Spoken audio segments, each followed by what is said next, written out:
Hey guys, it's Nicole. Welcome back to my channel, and I'm here with another video. So, today I'm going to be doing a not so recently reads video. I did another one, which you can go check that out, which was a while ago, because I'm bad at reviewing my books. We should know this. I'm bad at uploading videos. We also know this.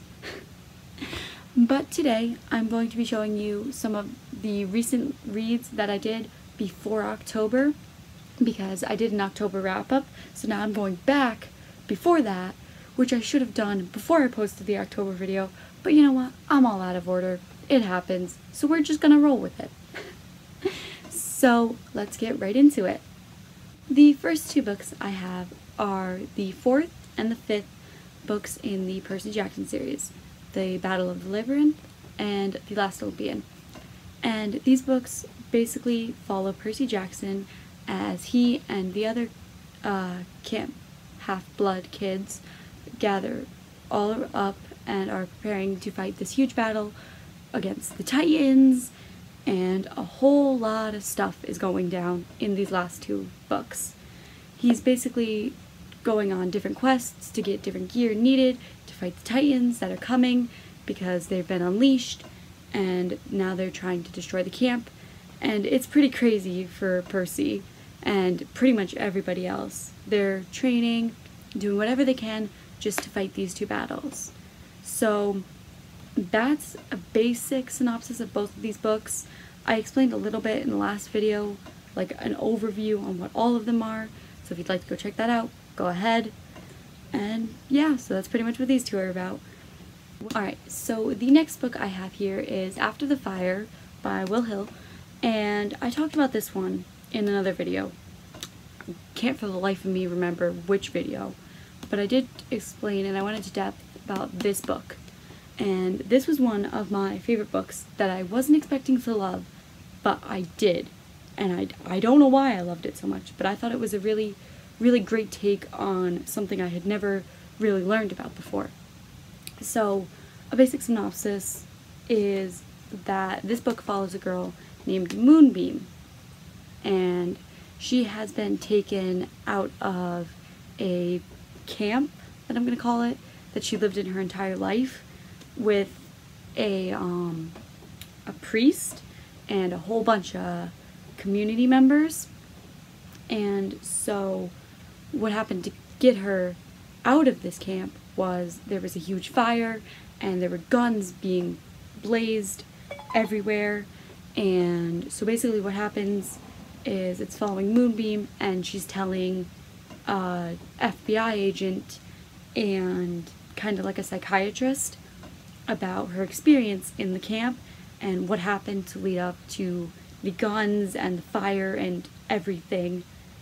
And so she lived a pretty crazy life, and it was an amazing story. I thought it was really well done, and I really enjoyed it. I read it in like 2 days, and it's kind of a thick book, and sometimes I get in a reading slump, but I really, really enjoyed this book, so you should definitely check it out. The next book I have here is Evil Fairies Love Hair by Mary G. Thompson.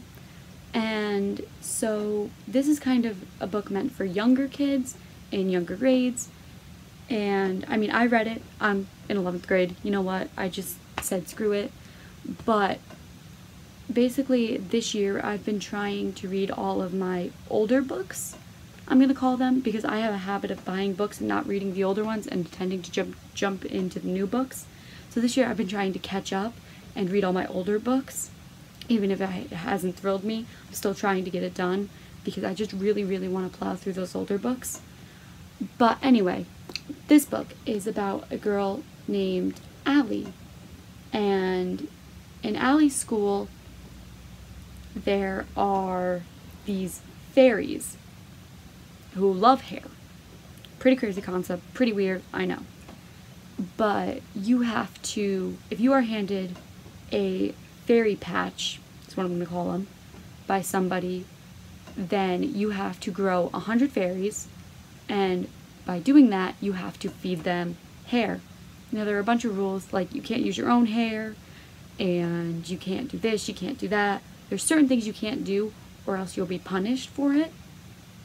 Like, they turn you into fairies, and it's pretty crazy. So Allie and the rest of the kids in her school are trying to take these fairies and get rid of them because they're causing way more trouble and way more chaos than they need. But everyone wants one because the fairies are supposed to grant your fondest wish. Whatever you want, if you raise the fairies and you get 100 of them, then you will get whatever wish you desire. And that's why every kid wants them. But the problem being, it's a lot harder than you'd think. So I wasn't crazy about this book, but it wasn't terrible. So I think I just read it when I was too old, and I'm like, yeah, it's a book. Which isn't great to say about, but it wasn't terrible. I'll give it that. It was not terrible. Okay, the next book I have is These Shallow Graves by Jennifer Donnelly. And this was another one of my favorite books. Surprisingly, I was very hesitant to pick up this book because every time I read the synopsis about it, I just got like, ugh, this doesn't sound interesting to me. I really don't want to read this book. I don't even know why I bought it. And I almost got rid of it.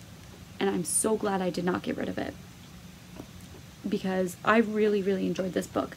And again, I'm not sure why I enjoyed this book so much, but I really, really enjoyed this book. So this book follows a girl named Jo, who is one of the richer girls. This takes place in England in 1890. So Jo is born from a richer family. So what happens to her is, back then, you know, girls didn't have a lot of power. They couldn't do what guys could do. So Jo wanted to become a journalist. And so what happens is one day, when she's at a boarding school, she receives the news that her father has been killed. Her father is now dead. And at first, they rule it a suicide because it looks like he shot himself, either accidentally or on purpose, because, you know, they don't want to believe it was a suicide, but it is, and that's what they rule it. But then Jo meets a boy named Eddie, and Eddie has a friend named Oscar, and Oscar is a medical examiner. So when Eddie takes Jo to go see Oscar and review the body, they realize, hey, this isn't a suicide, this was murder. So now Jo goes on this crazy adventure to find out, hey, who killed my dad? What is going on? What is all of these secret conspiracies about? And Jo goes and she tries to figure all of it out, tries to get her life back together, and is trying to not fall in love with Eddie. There's definitely very tense romance between her and Eddie, but he's obviously just a low paper boy, so she can't be in love with him because of her status. So that's a general synopsis for this book. We know I'm bad at doing that. We know this, but so that is what this book is about. And you should definitely check this one out too, because I highly, highly recommend this book. It was very good. The next book I have is One of Us is Next by Karen M. McManus. And this is a sequel to One of Us is Lying, if you couldn't see the cover. So this book is following Phoebe, Maeve, and Knox, 3 kids from Bayview. Now, spoilers for if you have not read One of Us is Lying, just so you know, you can just skip ahead and not listen to this part. But after Simon's death in the school, and after he's gone, someone's copycatting him and making a whole new legacy about it. So what happens is, in this book, it follows Phoebe, Maeve, and Knox, and somebody's daring them. It's basically, hey, pick truth or pick dare. Either I tell a secret about you, or I have to dare you to do something. If you don't, something will come out that you don't want to come out. And so these kids are trying to figure out, hey, let's get this over with.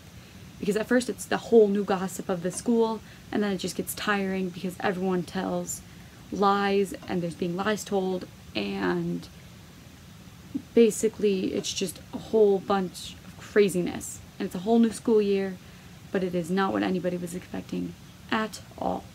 So I definitely recommend you give this a read and check it out for yourself. And obviously if you have not read One of Us is Lying, read that first, then pick this one up. Duh. Common sense. But that's what this one's about. Alright, I managed to hold them all up. The next books I have are the ones in the Bailey School Kids series, which I'm going to drop. But these books, I'm going to give a general synopsis about what all of them is about, because we will be here for hours if I sit here talking about all of them. So, I'm just going to hold up the first one, because I don't think I can hold up them. So, basically, this is the first book, Vampires Don't Wear Polka Dots. And, you know what? I will show you guys the titles of each of them. This one, then Werewolves Don't Go to Summer Camp, Ghosts Don't Eat Potato Chips, Aliens Don't Wear Braces, Pirates Don't Wear Sunglasses, Witches Don't Do Backflips, Cupid Doesn't Flip Hamburgers, Elves Don't Wear Hard Hats, Dracula Doesn't Play Kickball, and then we have the super special ones, Mrs. Jeepers is Missing, Mrs. Jeepers Bad Vacation, Mrs. Jeepers Secret Cave, Mrs. Jeepers Monster Class Trip, and Santa Claus Doesn't Mop Floors. God, I can't speak today. And Mrs. Claus Doesn't Climb Telephone Poles. Jeez, I'm like losing my voice. I'm sorry. Anyway, so the basic general synopsis for all of these books is it follows 4 kids, Melody, Howie, Eddie, and Liza. And so it follows these 4 kids who go around Bailey City, and they think all of the adults are different kind of magic creatures and just mythical things, I guess. You know what?